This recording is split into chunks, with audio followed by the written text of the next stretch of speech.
Salut à tous et bienvenue sur la chaîne de Mécatechnique. Aujourd'hui, on se retrouve pour une nouvelle vidéo sur la E30 et cette vidéo va concerner le remontage du réservoir et de tous ces éléments neufs sur la caisse. Et on a hâte de s'y mettre avec Simon. Malgré le froid. Ouais, il fait très froid dans le garage. Simon, il fait de la fumée. Alors ce réservoir de 30, il est dispo sur le site de Mécatechnique. D'ailleurs, vous aurez un lien dans la description si vous voulez en acheter un semblable. Donc avec ça, nouveau filtre à essence, parce que le nôtre, je sais pas si vous vous souvenez, mais il date de la sortie de la voiture. Il est de 91. Et nouvelle pompe à essence. Donc aujourd'hui, on va parler vraiment du circuit d'essence à l'arrière. Tous les éléments du réservoir vont être à remonter un par un. Donc pour refaire, il y a pas mal de petites durites d'essence à remplacer un petit peu partout. Je fais de la durite essence. Méfiez-vous parce qu'il y a deux tailles sur cette partie du circuit d'essence. Ouais, on voit bien qu'il y a une durite, cette durite là est un poil plus grosse que celle-ci là. Donc on a le système qui est monté là. On démonte une durite et on va la remplacer immédiatement, comme ça on ne sera pas perdu. Exactement. Facile. Ça dégage.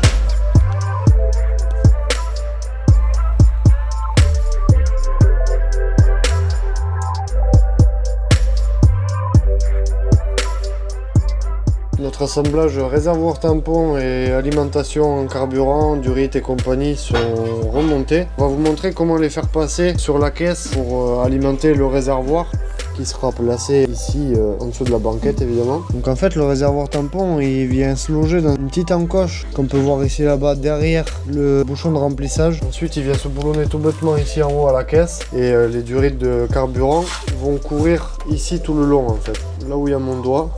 Ici et rentrer dans ce trou là pour passer dans la caisse et ressortir côté réservoir. On va vous montrer comment les mettre en place. Elles vont passer tout le long ici et rentrer dans ce trou là et on voit la durite ressortir ici. Une deuxième qui va au même endroit. Vas-y. Ok. Et là on a la grosse durite. Voilà, là toutes les durites courent le long de la caisse et passent dans le perçage du châssis. Toutes ces durites elles vont être cachées avec cette plaque. Une plaque en métal qui vient se mettre ici. Voilà. Le petit côté rentre dans le trou, de l'autre côté ici là. Et ça viendra cacher et protéger toutes ces durites. Voilà, on a refait passer nos durites de carburant pour l'alimentation en carburant. Alors maintenant le combat c'est de remettre les durites de frein et d'essence qui courent tout le long de la voiture. Tout le long du châssis, parce que ça on doit les remettre avant le réservoir parce qu'elle passe un peu sur le côté du réservoir dessous. Quand la durite elle est livrée, elle n'est pas vraiment formée. Bon, celle-là que vous voyez c'est une durite d'essence, la durite noire toute belle, toute propre. Il y avait déjà quelques coudes et on pouvait facilement repérer. Vous voyez, on voit que c'est bien la même durite que celle qui court tout le long là-bas. Nous ce qu'on a fait c'est qu'on a gardé nos anciennes pour avoir les modèles et essayer de s'en rapprocher au maximum. Parce que vous voyez là Simon, là, il a une durite de frein qui fait à peu près je sais pas moi, 2,50 m, 3 m facile. Ouais. Et celle-là, il va falloir qu'elle ressemble. Elle a pas de forme. Elle a pas de forme du tout.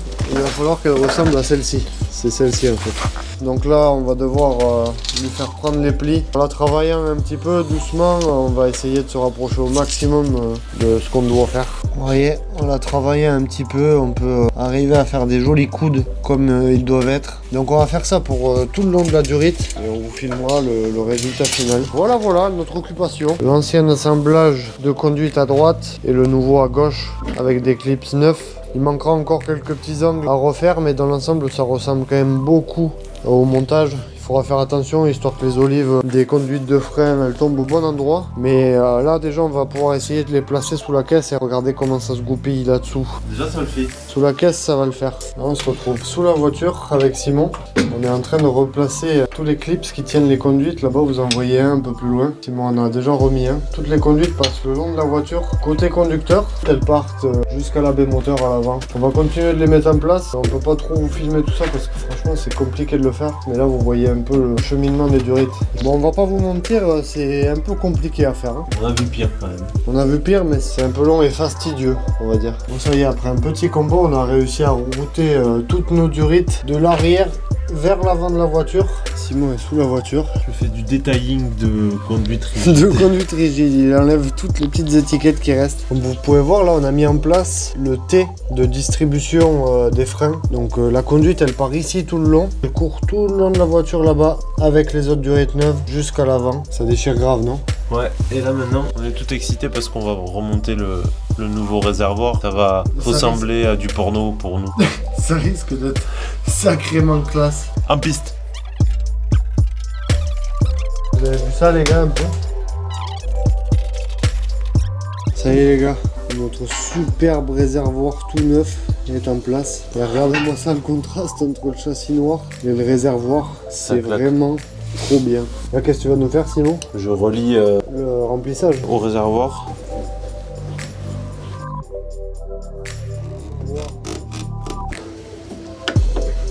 Et voilà. Là on a quasiment fini, il va nous rester la pompe à essence à remettre en place, filtre à essence de l'autre côté. Et là on va mettre un petit serre-flex pour tenir bien tout ça ensemble. Et on va remonter les caches qui sont ici.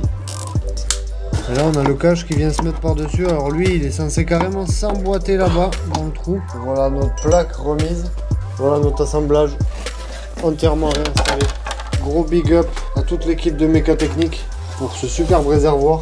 On a hâte d'y mettre de l'essence dedans. Bon, pour terminer en beauté, il y a une cache comme ça qui s'installe sur la tête à Simon normalement. Faut la visser et tout est bon. Je suis tout ému. Bon, les explications qu'on vous a fournies, c'est pas non plus exceptionnel. Après, il n'y a rien d'incroyable à faire. Hein. Il n'y a rien de sorcier, des durites, des colliers. Tout est logique, quoi, en fait. Hein. Le plus pratique, c'est de faire comme on avait fait, de garder vraiment tout l'assemblage, remplissage du réservoir et durites en un bloc. Comme ça, vous avez juste à comparer et remplacer vos durites une par une. Maintenant que notre réservoir est en place, on va pouvoir se coller au remontage de la pompe à essence neuve. On a le filtre à essence ici, le support aussi du filtre à essence. Et alors pour vous montrer un peu comment ça fonctionne, on a placé notre réservoir, notre ancien réservoir ici, avec les anciennes conduites à côté, histoire de pouvoir vous montrer un peu comment le circuit d'essence passe dans la voiture. À l'arrière droit, on a la pompe à essence qui se met dans ce trou ici. Une fois qu'on a la pompe à essence placée dans le réservoir, on a une durite qui va sortir de là et qui court le long du réservoir au-dessus, qui plonge par là. Et de ce côté, on va avoir le nouveau filtre. Donc soutenu comme ça, le filtre à essence. L'essence est envoyée ici et ensuite elle part dans une durite qui a le long de la voiture et qui rejoint l'avant. Elle part au moteur. Et ensuite, on a une autre durite de retour, donc au milieu ici, qui va revenir dans une petite biroute qu'il y a sur le réservoir. Sur notre cabriolet, une autre sonde, un puits de jauge. Pour chaque pompe, on aura un joint torique. On va commencer en remontant les deux pompes à l'intérieur de la voiture. Donc, du coup, je place mes joints toriques ici. Et sur la pompe à essence, on a un puits de jauge aussi qui vient se mettre comme ça. Et là, on aura 4 petits boulons. Hop. Les pompes à essence en général, hein, elles ont toujours à peu près la même façon d'être mises. On l'enfonce et puis ensuite on fait un quart de tour. Donc de ce côté, on met la pompe qui est un petit peu plus chiante à rentrer. Chiante. On a réussi à la rentrer et ensuite une fois qu'elle est en place, petit coup de serrage, ça bouge plus et on est bon. On rajoute l'espèce de jauge. Ça y est, on a reconnecté les durites. Ça, c'est la durite en fait d'alimentation en carburant. Donc celle-là, elle sort de la pompe et elle passe ici tout le long. Et elle va venir jusqu'ici. Elle passera en dessous du réservoir pour aller au filtre carburant. Alors Pierre, ce qu'il a fait aussi, c'est qu'il a refait passer les câbles électriques. Le faisceau de pompe à carburant, en fait, il part là-dedans et il repasse ici au-dessus du réservoir pour venir se brancher là et là. Donc ça y est, avec Pierre, on vient de rebrancher la pompe à essence. Donc il a fallu juste qu'on desserre un petit peu le réservoir afin de passer les câbles entre la caisse et le réservoir. Et puis c'est passé nickel. Il n'y aura plus qu'à répéter l'opération pour ce côté. Alors de l'intérieur de la voiture, ce qu'on a fait aussi, c'est qu'on a sécurisé toutes les conduites qui passent sur le réservoir pour qu'elles ne bougent plus. Là, elles sont bien fixées. On a connecté aussi celle-là. Le câble passe ici en dessous et il rentre dans la caisse à cet endroit là-bas. Donc là, ils sont tous bien remis en place. Ils ne bougent plus. Donc là, on remonte le support du filtre à essence. Donc il a un guide qui se met dans un trou de fixation du réservoir comme ça. Et ensuite, par-dessus, il y a la vis de fixation du réservoir. Maintenant que notre support de filtre il est en place, on peut venir remettre notre filtre à essence. Faut pas se tromper, lui il a un sens, il a une flèche. Et d'un côté c'est marqué in, de l'autre out. Yes. Ça y est les amis, on vient de terminer le remontage de tout le circuit de carburant avec toutes les conduites d'essence neuves. Le réservoir il est mis en place et serré. On a le réservoir tampon qui est remis en place aussi là-haut dans le passage de roue. Notre circuit de carburant à l'arrière il est officiellement terminé. C'est cool, nous ça nous plaît bien, non? Et le meilleur est à venir. On va vous spoiler un petit peu. On va sortir de la fosse. On va aller manger des bêtises de Cambrai. Merci à tous d'avoir suivi cette vidéo. On se retrouve très vite pour le remontage de tout le train arrière. On veut pas trop en parler, mais il est un petit peu joli. Ça va le faire. C'est la classe. Restez connectés. Merci Mécatechnique pour tout. Et merci à vous de nous suivre. C'est super cool. On se voit au prochain épisode. Ciao, ciao. Ciao.